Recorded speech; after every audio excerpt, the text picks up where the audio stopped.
ne tɔgɔ Mahamadu Nantumi. Ayiwa ne kɔni tuguna ka lasigiden Segu ya fɔlɔ.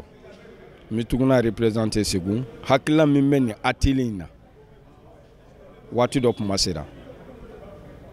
N'an kɔni ko k'an ni karisa tɛ an k'an yɛrɛ ta. N'an b'an yɛrɛ ta an bɛ baara de kɛ. Kuma in tɛ baara de don. Ministre ka kuma yɛrɛ y'a jira atelier in na k'an ka n'an jigi da subvention kan. O kɔrɔ k'an k'an yɛrɛ ta. O kɔrɔ an k'an yɛrɛ ta. Ni m'i yɛrɛ ta maa si tɛna a ta an yɛrɛ ye. Ne hakilila o ye atelier in kan.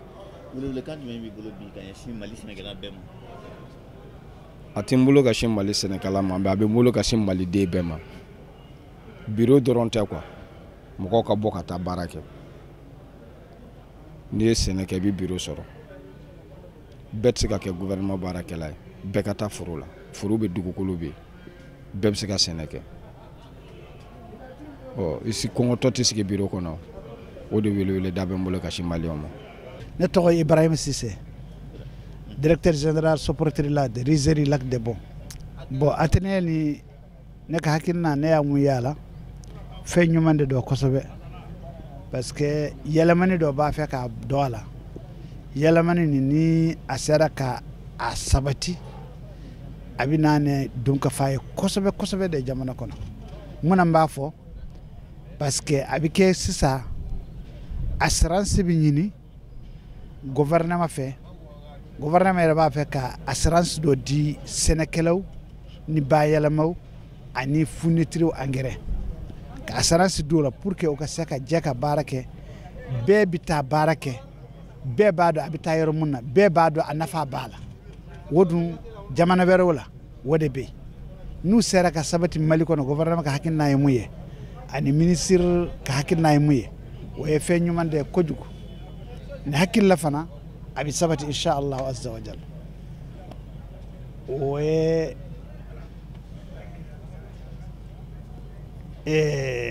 changement de climat ni parce que changement de climat ni a bɛ mɔgɔ ta a kun fɛ c'est-à-dire e bɛ se ka taa e bɛ taa a droite la yan e bɛ tila ka taa a gauche la bon an ka jɔyɔrɔ filɛ o jɔyɔrɔ kɔni bɛ yen bon laɲini mun an b'a fɛ ka mun ɲini min ye réunion ye sisan o laɲini fana an b'a dɔn n'a sera est-ce que a bɛ se ka a bɛɛ ka waleya ni san kɔnɔ o fana jɔyɔrɔ bɛ an la parce que a kɛra cogo cogo fɛn kura de don peut-être a bɛ se ka daminɛ mais k'a kɛ 100% ye kɔni taalen ɲɛfɛ de don bon jɔyɔrɔ filɛ de bɛ ne bolo quoi. Bon an filɛ kɛnɛ min kan bi an bɛ barika da Ala ye garijɛgɛ fɔlɔ ye kɛnɛ Ala ye kɛnɛ di bɛɛ lajɛlen ma an bɛ kɛnɛ min kan bi o ye k'a fɔ ka dɔ ko sira kura di an ka sɛnɛ kɛcogo ma an ka jamana kɔnɔ parce que an b'a dɔn sɛnɛ bɛ ka kɛ ka balo kɛnyɛrɛye baloli sɛnɛ de don an b'a fɛ sɛnɛkɛlaw k'o bɔ o kɔnɔ surtout malo sira la ka sɛnɛ kɛ ka sugu sɔrɔ walasa dunkafa bɛ se ka sabati an ka jamana kɔnɔ office 10 de bɛ Mali la ani office ni agence ni gouvernement y'o sigi sen kan ka malo sɛnɛlaw dɛmɛ walasa malo bɛ se ka sɛnɛ ka ɲɛ an y'a ye k'a fɔ o san a bɛ san caman bɔ an ka malo ɲini ta a tɛ sɔrɔ kosɛbɛ parce que sɛnɛkɛlaw sugu tɛ sugu sɔrɔ mais pour que sugu sɔrɔ f'i k'u dɛmɛ de ka mun sɔrɔ ka u dɛmɛ sira joona ka u ni kɛnyɛrɛyew don tɛgɛ di ɲɔgɔn ma minnu b'a to fɛn min bɛ sɛnɛkɛlaw jɛ ka sɔrɔ kɛ o bɛ se ka kɛ fɛn fila bɛ sɛnɛkɛlaw jɛ ka sɔrɔ kɛ o ye mun ye o ye musaka ye ani kalan ni labɛnni o bɛ officiw bolo mais musaka sɔrɔli opérateur économique bɛ se ka don sɛnɛ hukumu kɔnɔna la cogoya min na ka sɛnɛ yuguba walasa olu ka taa malo ta fo jamana kɔfɛ u fɛn fɛn ɲinina malo la k'a san k'a feere mɔgɔ wɛrɛw ma Mali kɔnɔ an b'o de ɲini ka dɔ bɔ malo natala ka bɔ kɔfɛ Mali ka kɛ jamana min bɛ se ka diɲɛ labɔ farafinna labɔ maloko la o tɛ se ka kɛ bannaman tɛgɛ di ɲɔgɔn ma officiw b'o la n'o ye gouvernement ka cakɛdaw ye opérateur économique b'o la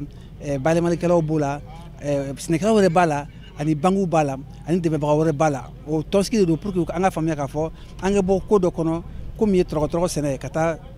yiriwali sɛnɛ kan o de ye agriculture contractuelle ye ka sɛnɛ sinsin kɛnyɛrɛyew ka laɲini fɛ. Bon atelier ni an nana vraiment ka Mali sɛnɛko kuma de fɔ yan parce que n'a fɔra Mali ye sɛnɛkɛ jamana baganmara jamana ani mɔni jamana n'a fɔra o dɔrɔn bɛ se ka an bɔ nɔgɔ la n'o hali sisan o yɛrɛ ma se ka Maliyɛn yɛrɛ ka dunkafa di an ma a cɛ ka jugu a cɛ man ɲi fana jamana na donc n'i y'a ye an nana nin ko na parce que nin ko ni an y'a minɛ ni sɛbɛ ye an y'an ni di sɛnɛ kama pour que Mali ka se ka bɔ balo gɛlɛya la donc an nana atelier dɔ de kɛra yan Segu ka Mali sɛnɛkɛlaw ɲɛmaw bɛɛ wele mais o mɔgɔ min bɛ sɛnɛ kuma fɔ jamana in kɔnɔ a bɛɛ de welela ka na Mali la ministre yɛrɛ nana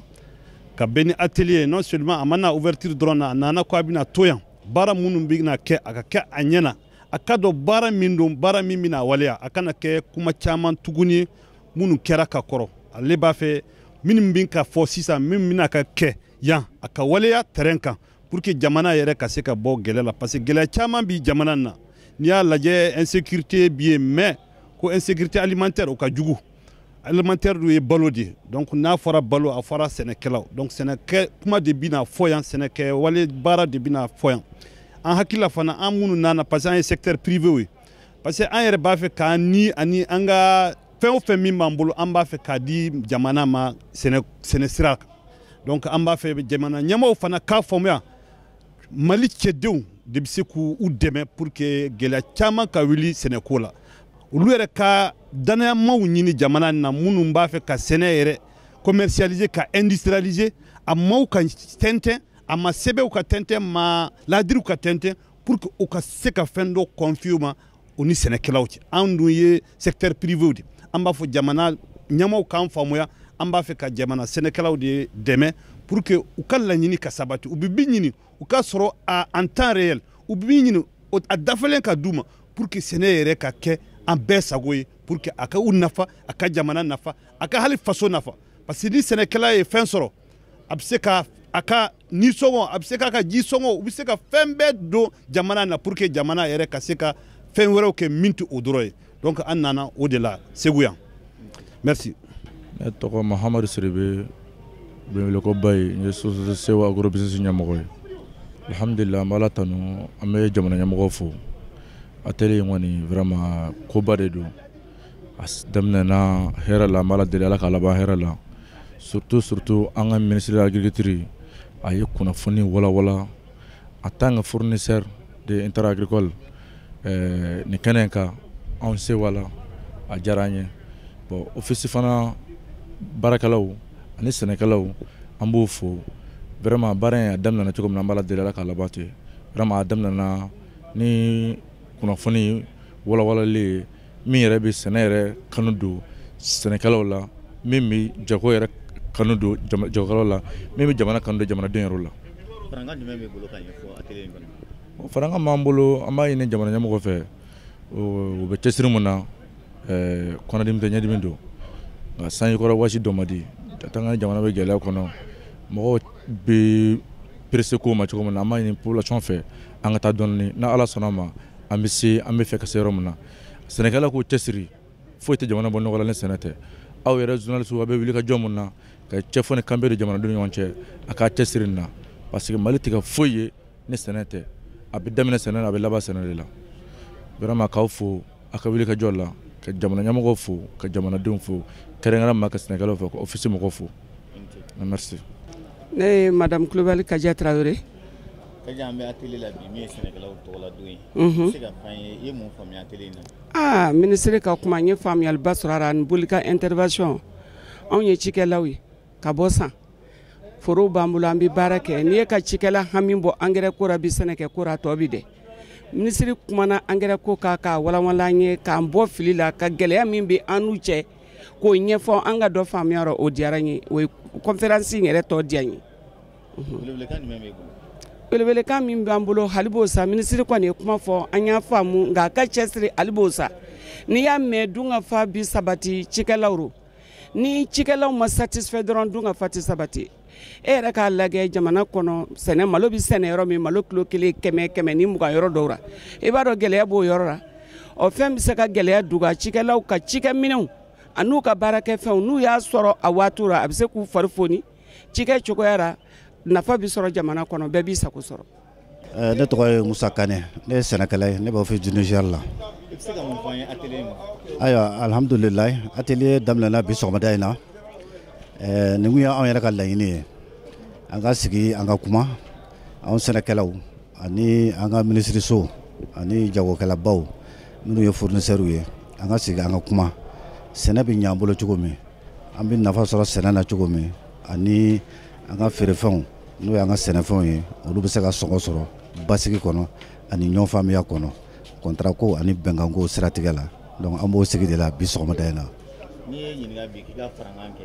i ye farankan kɛ jumɛn ye? Bon ne bɛ farankan kɛ min ye k'a fɔ bi kɔni sɛnɛkɛlaw bi yan an ka office bi yan n'o ye agence de développement ye ani office belebelebaw min ye malo sɛnɛyɔrɔ ye olu bɛɛ bi yan donc hakili jagabɔ in a bɛna kuncɛ min na alhamdulilayi an b'a ɲini ala fɛ o ka kɛ taasira ye taasira min b'a to désormais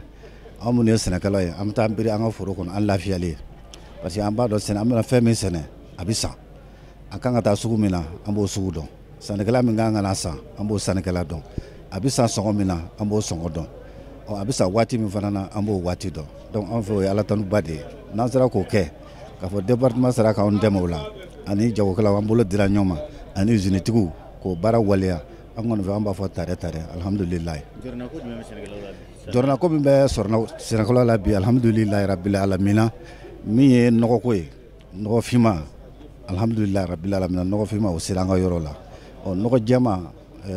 minisiriso y'a fɔ an ye k'a fɔ u bɛ labɛn na ni ala sɔnna ɲɛgɛn jɛma fana o b'an sɔrɔ an ka sigiyɔrɔ la donc an hakili sigilen don bi kɔni nɔgɔko la.